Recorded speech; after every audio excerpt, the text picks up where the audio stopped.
Namaste and welcome to your UPSC News Analysis for the 11th of May 2025. This is your focused breakdown of today's essential current affairs. We'll not only explain the core concepts, but also spotlight their relevance for your upcoming mains examination. And our entire discussion, as always, will be anchored in an Indian perspective. Let's begin. Indeed. And today we've got quite a diverse range of topics. We're touching upon sensitive security dynamics along our borders, vital socioeconomic trends, and even the subtle power of cultural outreach. It's really crucial for you to see how all these seemingly distinct pieces fit together for India. All right. So let's dive straight into the situation on our western border with Pakistan. It seems we have a somewhat paradoxical situation unfolding, wouldn't you say? Reports suggest Pakistan is seeking to revive the 2003 ceasefire understanding along the line of control. Yet, on the very same day, there was an alleged violation in the Pangdar sector of Kupwara. What exactly was the significance of this 2003 agreement in the first place? The 2003 ceasefire. It was essentially an informal agreement between India and Pakistan. The main goal was to stop the firing and shelling across the line of control. Its primary aim was de-escalation, preventing further hostilities in what's historically been a very volatile region.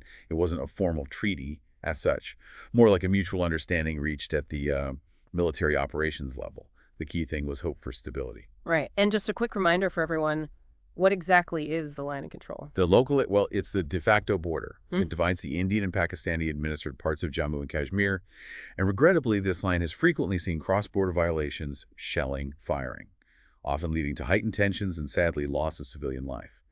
Understanding the geography is fundamental here. Absolutely. And this news of a potential revival comes so soon after that deeply tragic terror attack in Pahalgam last month, where we lost 26 innocent civilians.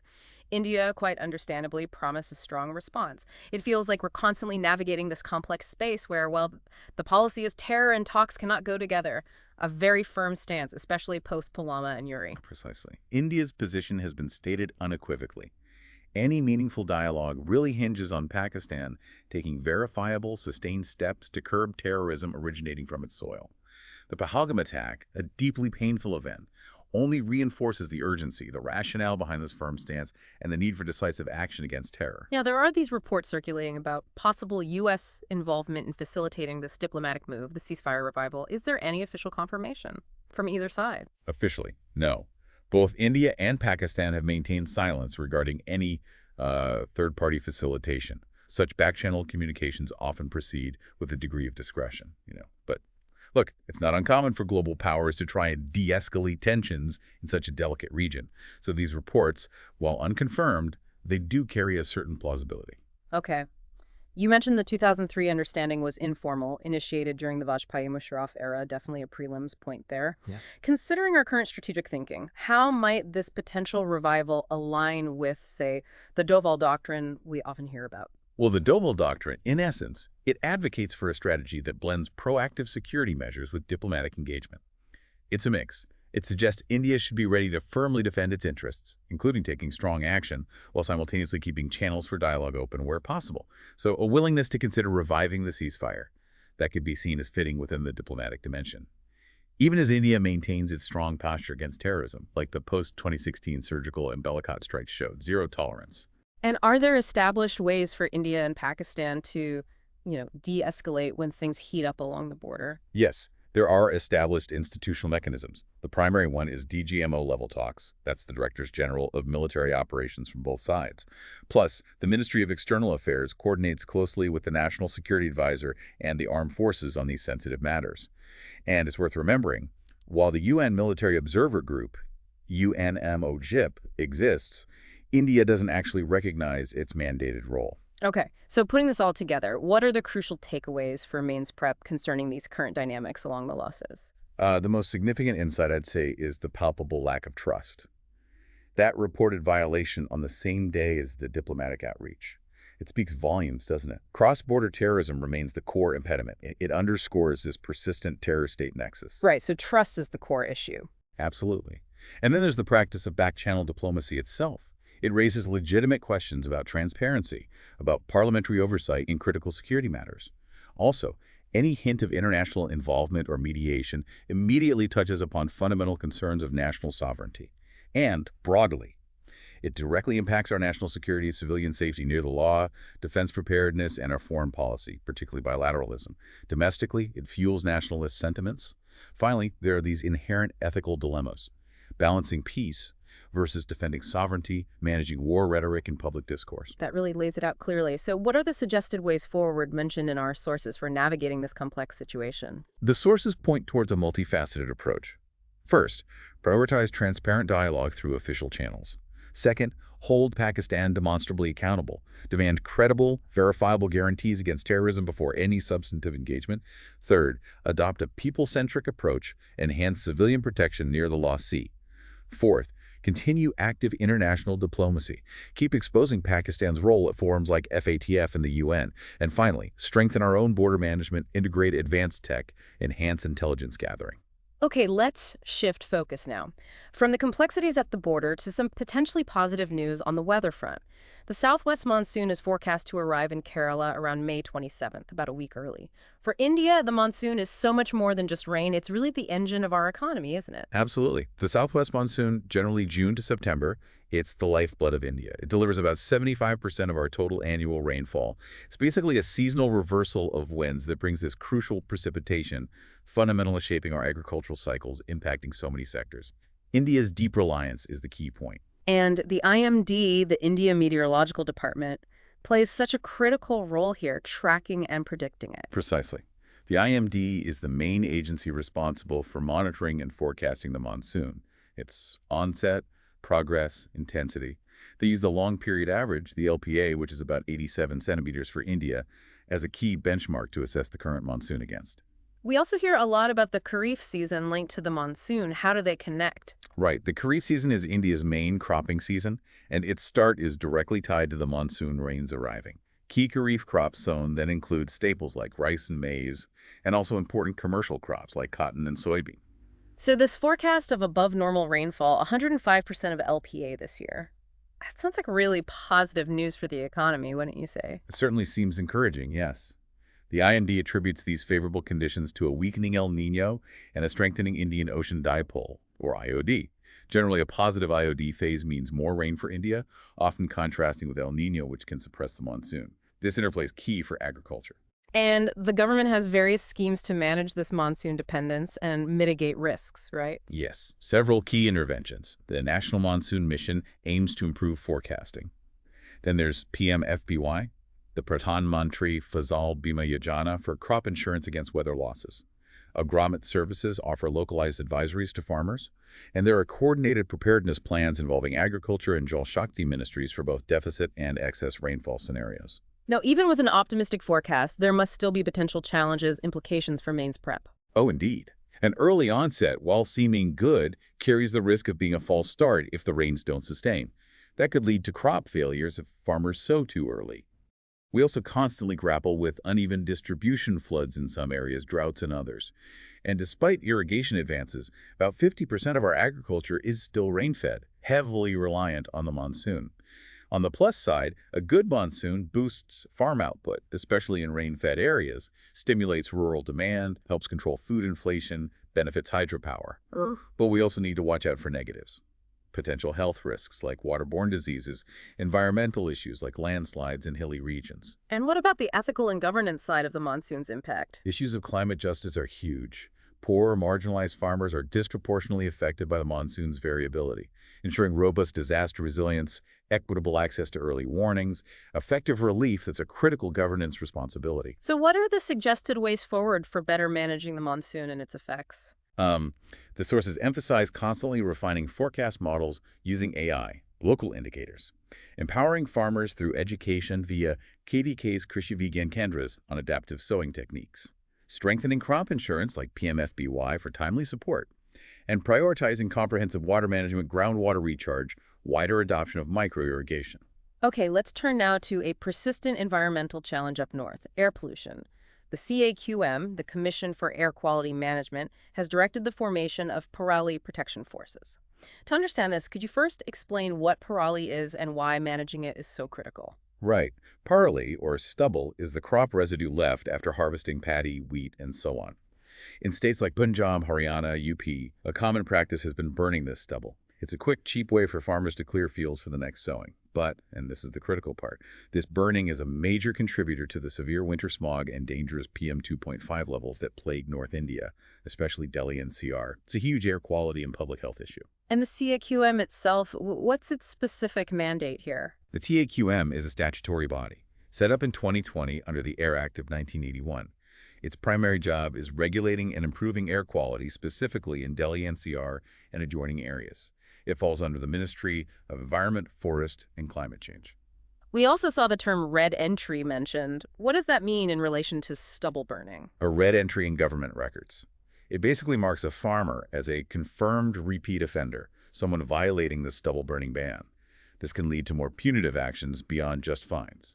So these new Parali Protection Forces, what will they actually do on the ground at village and district levels? These forces will actively monitor crop residue management. They'll be empowered to penalize farmers caught burning stubble fines, those red entries. But crucially, they'll also play a proactive role, promoting alternatives like biodecomposers, happy seeders, and they'll enforce strict deadlines for implementing these alternatives before the main burning season, which is usually October-November, before rabi sowing. It seems the government has been trying various approaches to tackle this already. Absolutely. Beyond the CAQM Act, there are central schemes for paddy straw management subsidies for machinery, like happy seeders, super straw management systems. These let farmers sow without burning. The Delhi government pushed the biodecomposer initiative using the Pusa decomposer developed by IRI. It breaks down stubble naturally. And overarching all this is the National Clean Air Program, NCAP, aiming to reduce PM 2.5 and PM 10 nationally. Despite all these efforts, what are the main challenges that keep hindering progress on stopping stubble burning? Well, a big one is the perception among many farmers that there aren't enough readily available, economically viable alternatives. Affordability, availability, even awareness can be issues. There are also institutional gaps, challenges, and effective enforcement on the ground, need for better coordination between different agencies and states. The economic burden on small, marginal farmers for new tech is real. And this issue often gets tangled up in political sensitivities around farmer sentiments. And the environmental and health impacts of continuing this practice are undeniably severe, right? Oh, absolutely. Environmentally, it's a massive source of air pollution. PM 2.5, PM 10, greenhouse gases like CO2, daylax, SO2.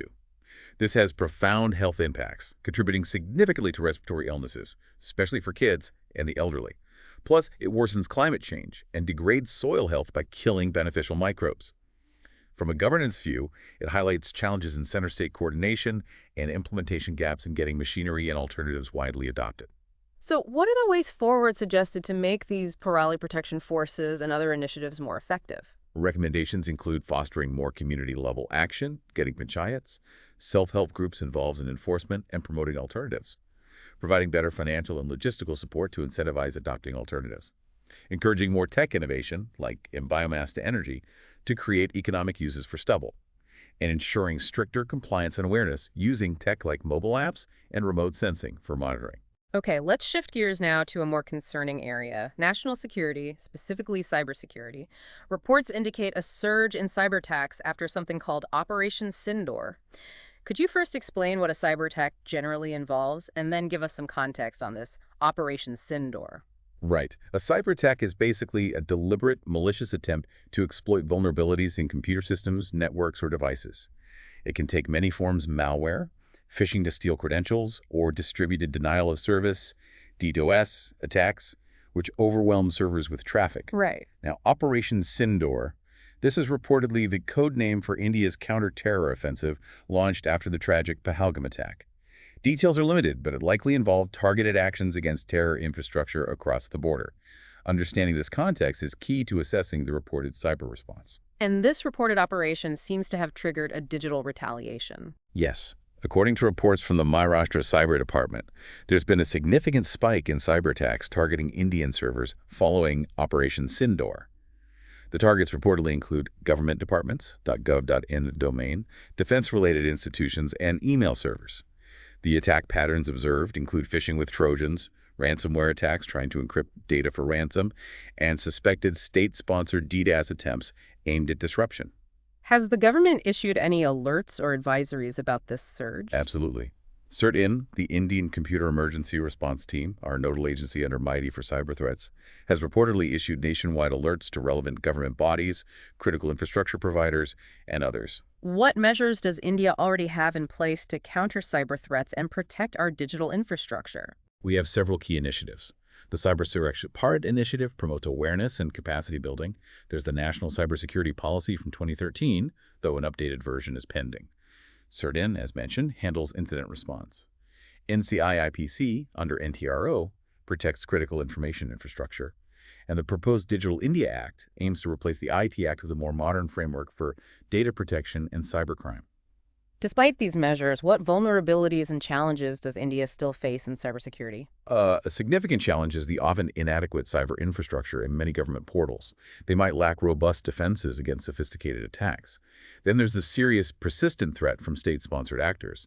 Reports often suggest involvement from China or Pakistan, which have advanced cyber capabilities. Data privacy is a huge concern. Breaches can compromise vast amounts of sensitive data. And there's a recognized talent gap. We need more trained cybersecurity professionals to defend against the rising threats.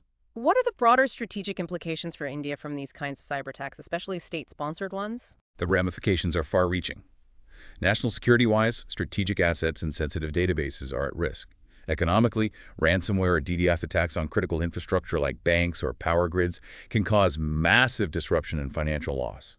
And repeated breaches erode public trust in digital services and the government's ability to protect them. Are there ethical or governance dilemmas in national cybersecurity and responding to attacks? Yes, there's a constant balancing act between the need for cyber surveillance for national security and the right to individual privacy. There's also the critical governance issue of transparency in reporting breaches and clear accountability when security fails. What key steps are suggested in our sources to strengthen India's cyber defenses further? The sources stress urgently finalizing and implementing the updated National Cybersecurity Strategy.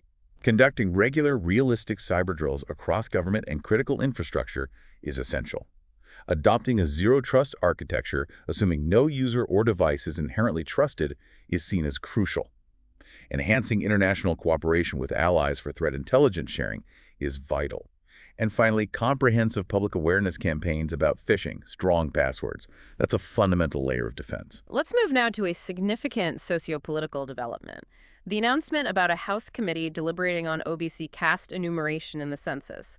For those unfamiliar, could you briefly explain what a caste census involves? A caste census essentially counts the population based on their specific caste identities. Yeah. While data on scheduled castes, SCs, and scheduled tribes, STs, has been collected in independent India censuses, a comprehensive count of all castes, including OBCs, hasn't happened since the 1931 census under British rule. And who exactly falls under the category of other backward classes, or OBCs?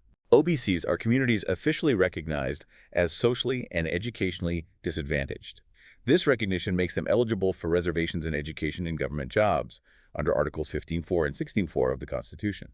We often hear about the SECC 2011, the Socioeconomic and Caste Census. What was its outcome regarding OBC data? Right. The SECC 2011 did collect caste data, the first such exercise since 1931. However, the detailed caste-wise figures specifically for OBCs were never officially released or published by the government.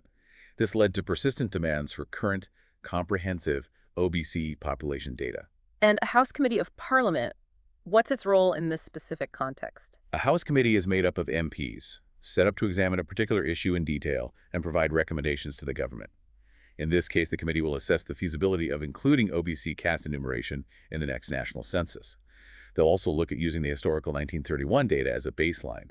This follows sustained demands from political parties in states like Bihar, Tamil Nadu, Maharashtra for accurate OBC data. India has a history of engaging with the issue of backward classes, hasn't it? Yes, Article 340 empowers the president to appoint commissions to investigate backward class conditions, leading to the Mandal Commission, for instance.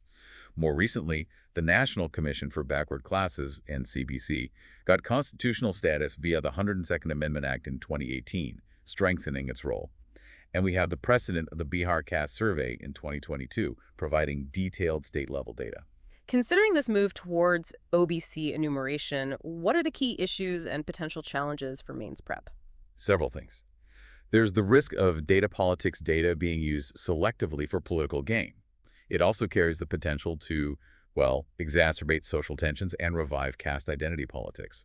Administratively, adding detailed caste enumeration to the already massive census exercise is complex. Plus, there are legal ambiguities about the roles of the center versus states in conducting and using such data.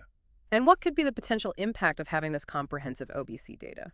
Accurate OBC data could significantly influence policy, potentially leading to more equitable reservation distribution and better targeted welfare programs. It could provide a stronger empirical basis for judicial review of reservations, especially regarding the creamy layer exclusion. And with states doing their own surveys, it touches on federalism dynamics between the center and states. What specific ethical or governance concerns arise with a caste census? Privacy concerns are paramount. The potential misuse of caste identity data for profiling or discrimination. There's also the governance challenge of balancing social inclusion and representation goals with the principle of equality and meritocracy. What steps forward are suggested to ensure a fair and effective process if OBC enumeration goes ahead? The sources emphasize needing a transparent, clearly defined methodology for data collection and classification. Independent oversight by a nonpartisan body is crucial for integrity. Some suggest a dedicated caste census bill for a clear legal framework. And finally, fostering broad public dialogue is vital to address anxieties and minimize polarization around this sensitive issue. Okay, let's switch to a positive development in water resource management. The launch of the Tapti Basin Interstate Water Recharge Project. What does Interstate Water Project mean? An interstate water project is basically a collaborative initiative between two or more states that share a river or river basin. The goal is usually to jointly manage, develop, and use the shared water resources sustainably, often addressing equitable distribution and conservation. And the Tapti River itself, can you give us some key geographical points? The Tapti is a major west-flowing river in peninsular India.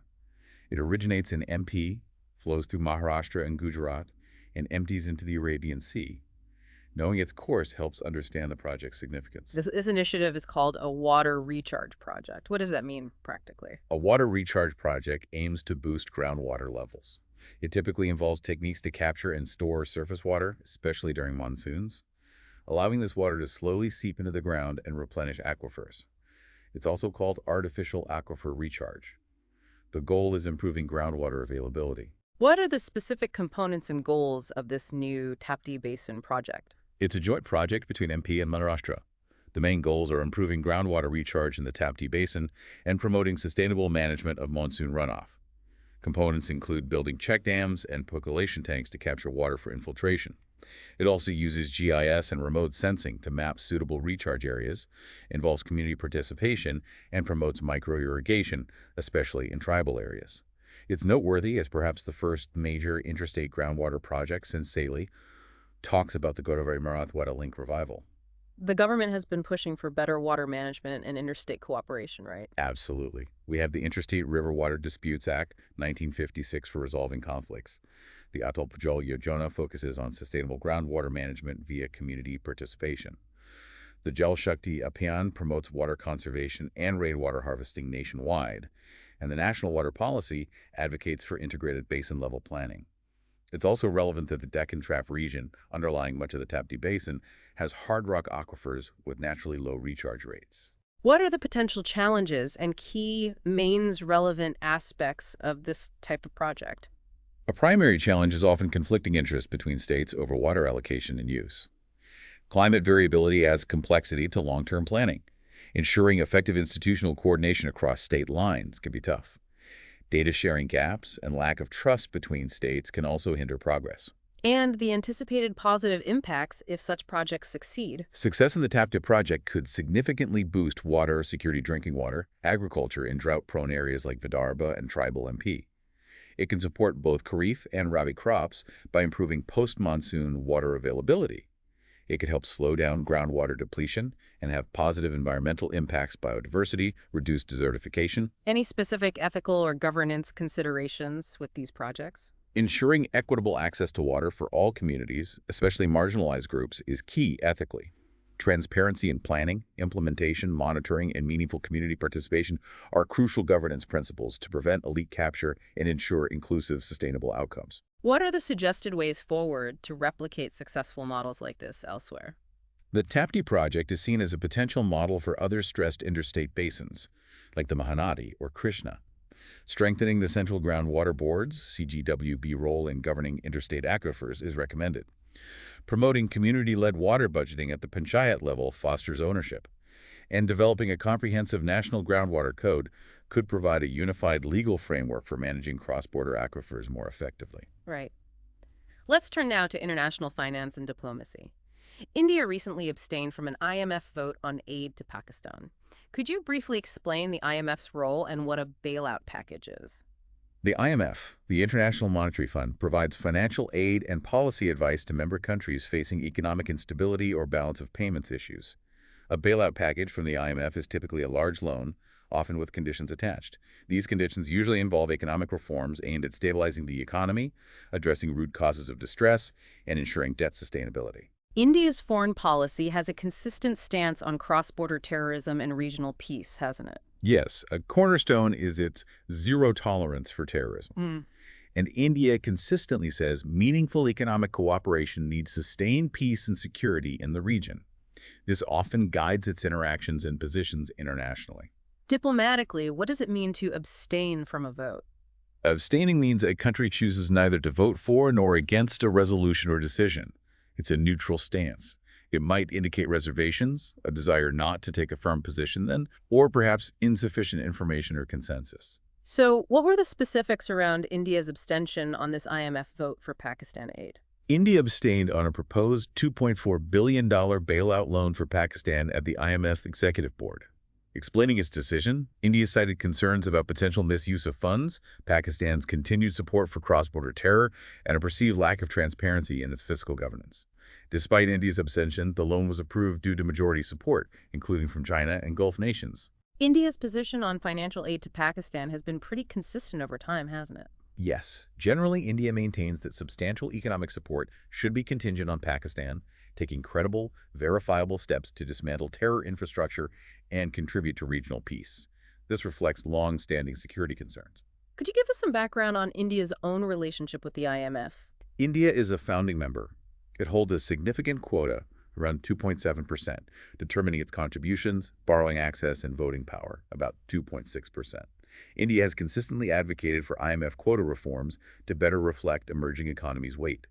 The IMF HQ is in Washington, D.C., and Pakistan, it's worth noting, has reportedly approached the IMF over 22 times since independence. Considering India's abstention and the geopolitics, what are the key main relevant implications? India's main concern is that IMF aid might free up Pakistan's domestic funds, which could then support terrorism. It also raises the issue of potential international double standards, some nations providing aid despite terror links.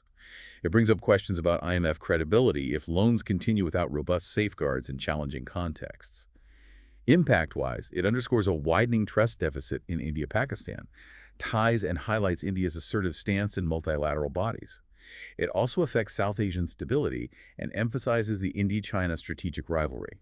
What underlying ethical or governance dilemmas arise here? There's the dilemma of balancing humanitarian concerns for ordinary Pakistanis facing hardship against India's security concerns about funds potentially supporting terror.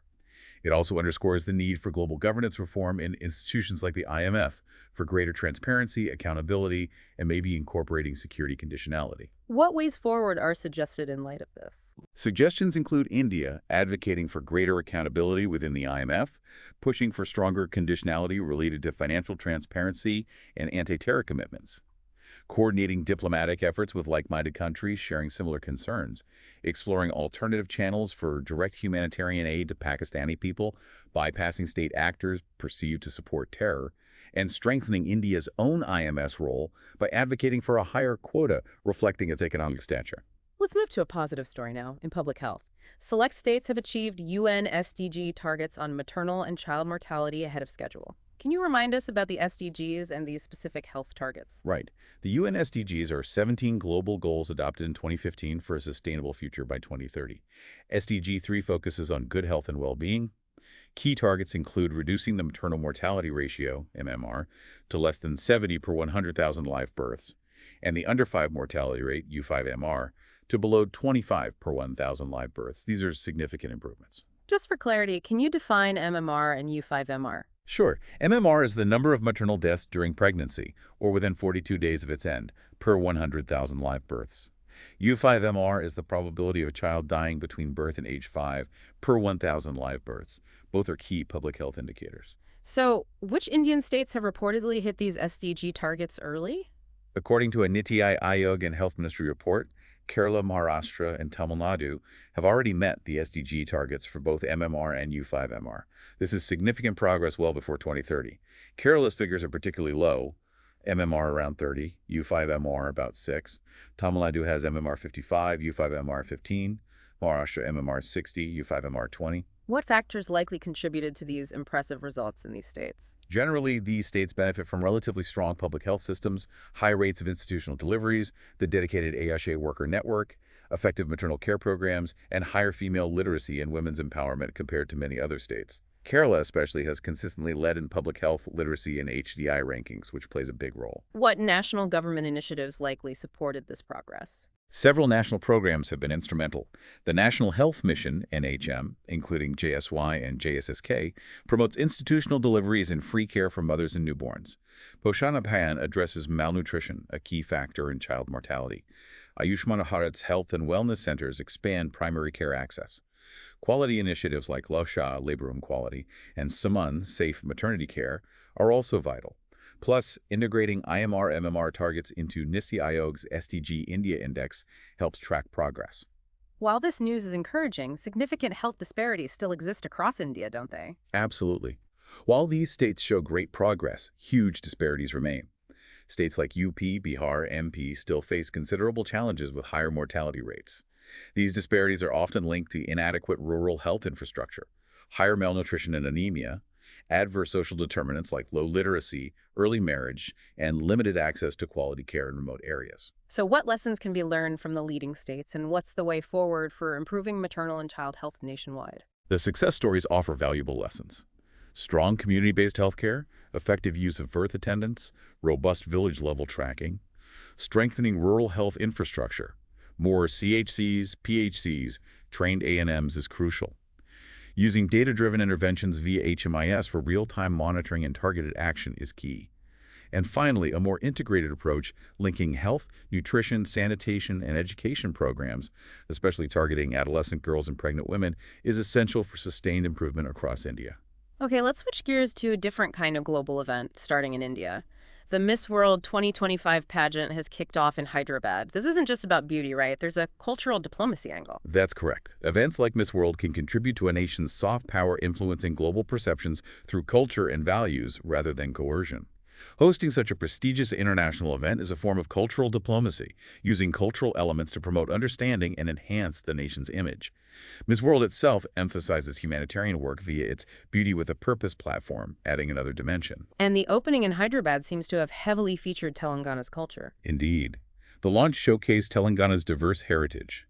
Performances of Perini Shiv Tandavam, a revived classical warrior dance, displays of GI-tagged Pashampli Ikat textiles, and promotion of millet-based cuisine, building on the International Year of Millet's legacy.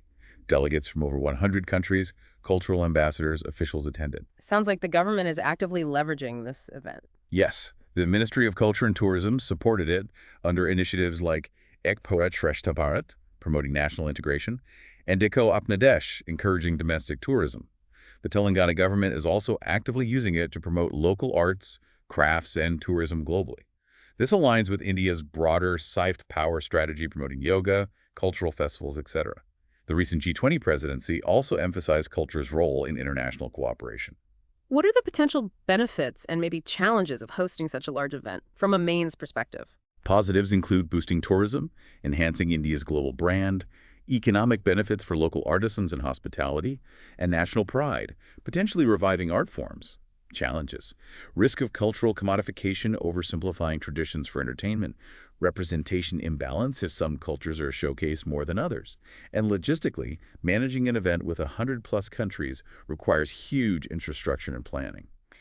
Any specific ethical or governance considerations with these events? Yes, ensuring ethical, authentic representation of diverse cultures, especially tribal folk, avoiding stereotypes.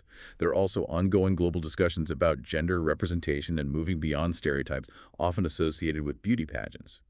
Ensuring inclusive, sensitive programming is important governance-wise. What ways forward are suggested to maximize positive impacts and manage challenges?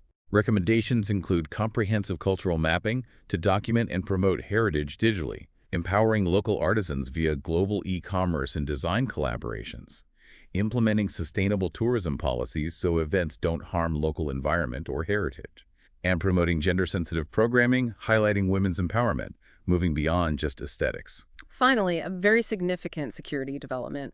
Reports of several key LEPHI and GEM commanders neutralized in precision strikes. Can you give background on these groups and what a precision strike means? Lashkar-e-Taiba, LEPSI, and Jaish-e-Mohammed GEM are Pakistan-based UN-designated terrorist groups, very active in cross-border terror against India, especially in J&K. A precision strike in a military context means a targeted operation to neutralize specific high-value individuals or targets while minimizing collateral damage to surroundings and civilians. In counter-terror, it's often intelligence-driven, aimed at key leaders to disrupt networks. What details are reported about these recent operations? Reports from May 10th state Indian security agencies conducted precision air and ground strikes across the Lost of Pak and possibly some northern border zones. The reported result: neutralization of 5 top LETI and GEM commanders. Significantly, 2 were reportedly involved in the recent Pahalgam attack that killed 26 civilians. These operations reportedly involved close coordination between IB, RAW, and the Indian Army. It's widely seen as direct retaliation for Pahalgam and recent lawsuit violations. It's also the first officially confirmed retaliatory operation of this scale since the 2019 Balakot airstrikes. India's government has articulated a firm stance on dealing with cross-border terror, hasn't it? Yes, a clear policy of hot pursuit emerged, especially after Uri and Pulwama, signaling readiness for preemptive or retaliatory action against terrorists across the border. The UAPA provides the legal framework to designate terror groups individuals. The NIA is the central investigation agency, and the stated policy remains no substantive dialogue with Pakistan until it dismantles terror infrastructure on its soil. What key issues and challenges does this development highlight for Mains? It underscores the persistent concerning terror state nexus led GEM allegedly getting ISI support. The often muted international response, due to geopolitics, remains a challenge for India, and there are inherent escalation risks with military retaliation, potentially leading to diplomatic fallout or wider conflict. What are the potential positive impacts of successful counter-terror operations like this? Neutralizing key leaders can significantly boost security forces' morale, potentially deter future attacks and sleeper cell activity. It sends a strong message about India's resolve and capability to terror groups, and it can strengthen India's geopolitical leverage, reinforcing its narrative against cross-border terror at forums like FATF and the UN. Any specific ethical or governance considerations with cross-border operations? Absolutely. Paramount importance on minimizing collateral damage, ensuring actions comply strictly with international law while safeguarding sovereignty. Transparency, as far as national security permits, is also key governance-wise. What are the suggested ways forward to build on these efforts and ensure border security? Sources emphasize continued robust intelligence integration across agencies, sustained diplomatic pressure for international action against Pakistan's role in terror, strategic use of advanced cross-border surveillance and targeting tech, and effective de-radicalization programs within J&K to address root causes contributing to militancy. That concludes our deep dive for today. We hope this breakdown has given you a clearer understanding of the significant events and their relevance for your UPSC preparation. Remember to subscribe for daily updates like this, and please do drop a comment to share your thoughts or any questions you might have. For your revision, the audio of this analysis, along with a detailed transcript, is available for download. Jai Hind.